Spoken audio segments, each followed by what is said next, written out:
They shoved him against the hood of a squad car like he was some punk kid tagging stop signs. And when they slapped the cuffs onto tight, like they were making a point, didn't say a word. Didn't flinch.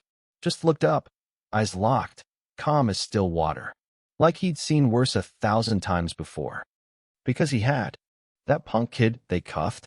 Yeah, that was my father. A retired 4-star U.S. Army general. And those weren't even real cops. Let me back up a sec.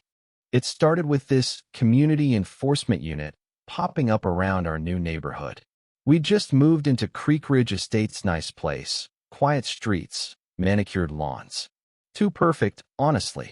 The kind of place where the rules smell like fresh paint and fake smiles. And this so-called security team? They were supposed to be hired by the HOA for peacekeeping. Except they looked off.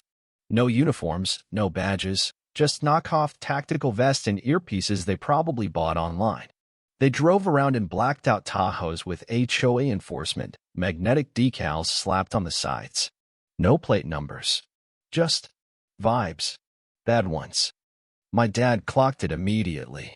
Years in the Army made him allergic to fake authority. These guys aren't legit, he muttered one night, watching them do laps past our driveway. Something stinks. I shrugged it off. Figured they were just power-tripping neighborhood watch types with a budget. But Dad? He started documenting. Quietly. Every license plate, every interaction, every weird little thing. He even installed a motion cam pointed at our mailbox just in case, he said. Then one night, everything exploded. It was 10:42 p.m. I remember the time because I just finished washing dishes when I heard the knock-no, the pounding in the front door. 3 loud bangs, followed by muffled shouting. I peeked through the blinds and saw 3 men in dark gear, flashlights blazing into our windows. Creek Ridge enforcement opened up. I froze. My dad didn't. He stepped into the hallway, still in his sweatpants, holding a leather wallet in one hand. His military ID was tucked inside, open to the photo. Calm, composed, measured steps just like back in the briefing rooms, I guess. He opened the door.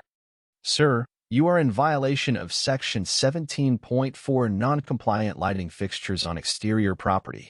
You've been cited 3 times. Step outside. Dad didn't even blink. This is not a police action. You're not licensed. You're impersonating law enforcement. That's when one of them grabbed him. No more warnings, sir. They yanked his arm, spun him, and slammed him chest first into the hood of their truck. Metal screamed. I gasped. Mom shouted. I couldn't move, frozen to the tile floor as the man closest to us slapped the cuffs on him. Clink, clack, tight. And Dad just stared at them, with this calm, eerie quiet, like he was reading their souls. Then it happened. He tilted his head just enough so the porch light hit the ID in his hand. The guy holding his arm glanced down, real casual, then went stone cold. The color drained from his face like someone flipped a switch. He let go so fast it looked like he'd touched a live wire. Is this a joke? Another one asked, now actually reading the card. Dad straightened up, slow and steady. No joke. General Elijah Raymond, U.S. Army, retired. And unless you have a warrant signed by a federal judge, you've just committed assault, unlawful detainment, impersonation of federal officers, and about 5 other felonies.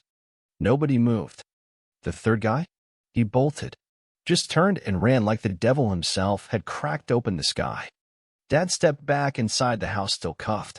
Mind you, walked over to the kitchen table and sat down. Calm. Collected. Then he looked at me and said, call the real cops. Now. 15 minutes later, the sheriff's deputy showed UPAN. Boy, that was a scene. You ever seen fake cops get arrested by real ones? It's poetic. The 2 men still on site were immediately disarmed and cuffed, ironically with the same pair they'd used on my dad. The third guy was picked up a few hours later, hiding behind a dumpster at the HOA clubhouse.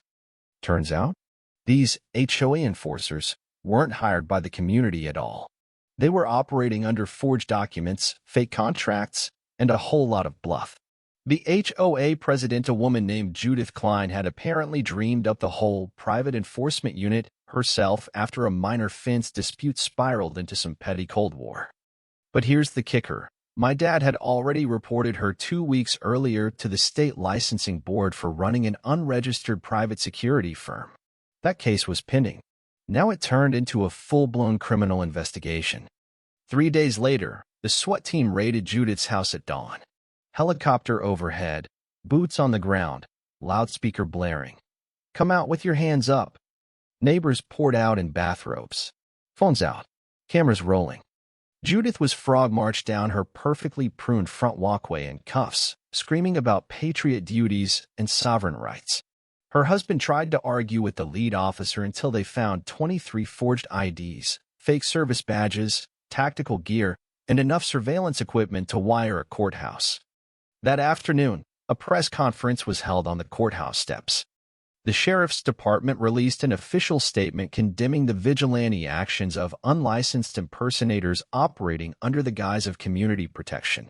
Charges included impersonating peace officers, false imprisonment, unlawful restraint, and conspiracy to commit fraud. My dad was there, standing just behind the podium. When the sheriff called him forward, the crowd clapped. He took the mic, slow and steady, then looked right into the sea of lenses. "I've served overseas. I've seen combat. I've lost friends. But I never thought I'd be tackled in my own driveway by a bunch of HOA vigilantes with Amazon vests and delusions of power." Laughter, nods, even some tears. He wasn't just speaking for himself. He was speaking for everyone tired of fake authority, of people who twist community into control. Afterward, news vans lined the block for days. Reporters wanted interviews. HOA members resigned en masse. The HOA charter was suspended pending review, and new leadership was voted in real leadership, not bored retirees with God complexes and clipboards. Judith? She took a plea deal. 3 years probation, 800 hours community service, and a lifetime ban from any HOA leadership position in the state. The enforcers? They got 6 months each and a permanent record. Turns out, one of them had previously been fired from a mall security job for, you guessed it, excessive force. And Dad? He still walks the block every morning, just like he always did. Baseball cap on, dog leash in one hand, travel mug in the other. Neighbors wave. Some salute. And that porch light? Still non-compliant. He never changed it. Because now, every time it flickers on, it reminds folks of the night a fake badge met a real general. And lost. So tell me, who really keeps the peace in a place like this? The ones with fake rules? Or the ones who fought for real ones? Drop your thoughts below. I know I'm not the only one with a wild HOA story.